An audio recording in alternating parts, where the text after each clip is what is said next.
Salut tout le monde, dans cet épisode on va parler de 4 animaux très rares. On commence avec le premier animal qui est tout simplement l'axolotl. Alors l'axolotl, comme vous pouvez le voir, c'est un animal qui est plutôt mignon, j'ai envie de vous dire, et très très beau. Alors il fait partie des animaux ayant la capacité de passer toute leur vie à l'état larvaire, donc c'est-à-dire qu'ils ne deviennent jamais adultes, mais ils peuvent quand même se reproduire.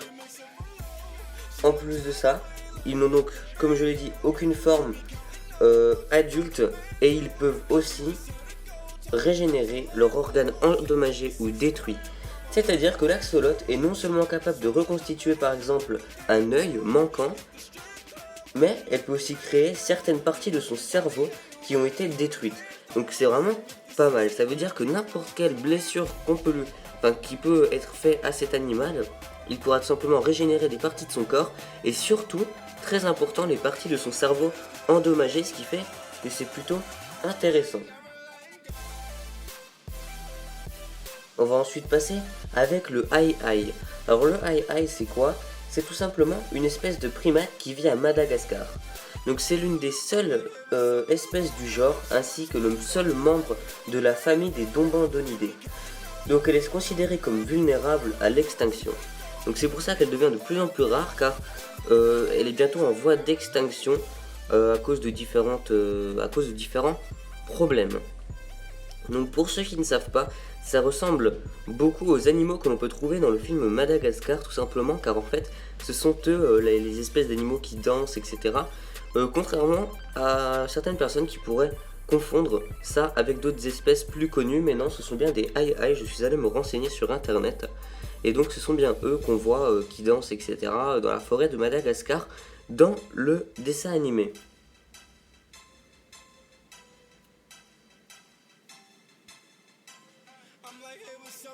On va ensuite passer à la pieuvre Dumbo, qui s'appelle comme ça tout simplement car elle a deux grandes oreilles qui font penser à un éléphant. Alors elle vit dans les abysses à des profondeurs extrêmes entre 500 et 4000 mètres, et elle fait partie des espèces d'octopodes les plus rares.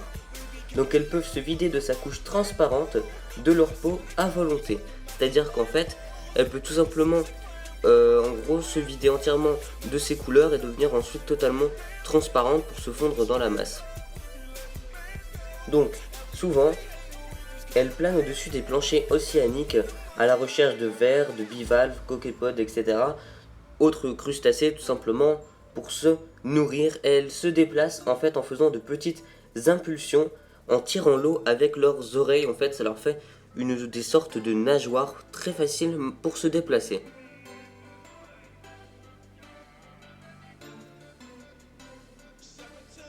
On va ensuite passer à la tortue géante. Alors la tortue géante, elle peut mesurer jusqu'à 2 mètres de longueur, ce qui est tout à fait impressionnant.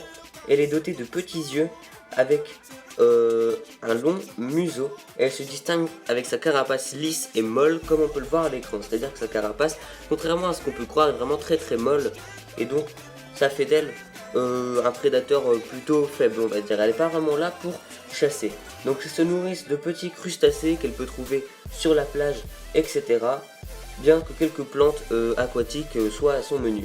Donc la tortue passe 95% de sa vie enterrée et immobile, laissant seulement dépasser du sable les yeux et le bout de sa bouche. Alors imaginez, pendant toute votre vie, vous êtes immobile et vous ne bougez pas. Et bien franchement, à mon avis, vous devez vous ennuyer. Donc la vie de cette tortue m'a l'air, ma foi, très impressionnante. Mais au moins, elle rentre dans le top 4 des animaux les plus rares au monde. Et ça, c'est quand même très important. Donc moi sur ce, je vous dis à la prochaine. Merci d'avoir regardé cet épisode en ma compagnie. N'hésitez pas à me retrouver sur Twitter. Et sur ce, bye tout le monde.